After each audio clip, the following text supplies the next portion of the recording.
যে কোনো ধরনের বিমান ও ক্ষেপণাস্ত্র হামলা প্রতিহত করতে নতুন ধরনের হাতিয়ার প্রস্তুত করেছে ইরান।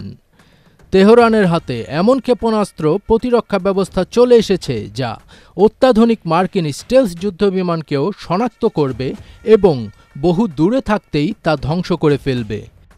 অন করুন ভ্যাকেশন মোড, এনার্জি সেভ করুন নিশ্চিন্তে। ওয়ালটন স্মার্ট ফ্রিজ, বোঝে আপনার প্রয়োজন। এই হাতিয়ারের নাম বাভার 373। বাভার 373 ইরানের নতুন এয়ার ডিফেন্স সিস্টেম। শত্রুর যে কোনো আক্রমণ রুখে দিতে 2019 সালে অত্যাধুনিক প্রযুক্তিতে তৈরি এই বাভার ক্ষেপণাস্ত্র প্রতিরক্ষা ব্যবস্থা হাতে আসে ইরানের।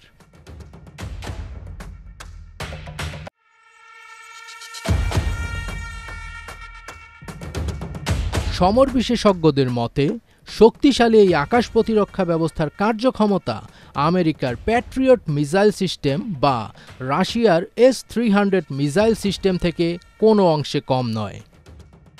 এবার এই আকাশ প্রতিরক্ষা ব্যবস্থাকেই আরও উন্নত ও নিখুঁত করে তুলেছে তেহরান। গত 17 এপ্রিল মহড়ায় বাভারের নতুন সংস্করণ প্রকাশ্যে আনে ইরান প্রতিরক্ষা বাহিনী। ইরানের দাবি 186 মাইল পর্যন্ত দূরের যে কোনো শত্রু বিমান বা ক্ষেপণাস্ত্রে আঘাত হানতে সক্ষম বাভারের নতুন এই সংস্করণ। এমনকি ইরানের কর্মকর্তারা এও দাবি করেছেন মার্কিন বিমান বাহিনীর F-35 ও F-22 স্টেলথ যুদ্ধবিমানকেও শনাক্ত করে তাতে আঘাত করতে পারে এই বাভার।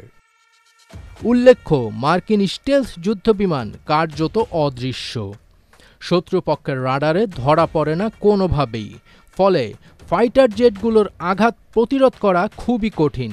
বিশেষজ্ঞদের মতে আমেরিকার এই অত্যাধুনিক যুদ্ধবিমান প্রতিহত করতেই বাভার এয়ার ডিফেন্স সিস্টেমকে আরও শক্তিশালী করেছে ইসলামিক রিপাবলিকান। প্রসঙ্গত, হামাস ইসরায়েল হামলা পাল্টা হামলার ফলে মধ্যপ্রাচ্যে বড় ধরনের সংঘাতের আশঙ্কা জোরদার হয়েছে।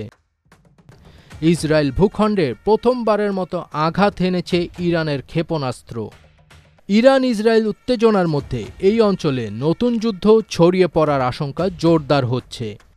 ইরান ইসরায়েল বড় ধরনের সংঘাত হলে ইরানের জন্য গেম চেঞ্জার হতে পারে এই বাভার 373।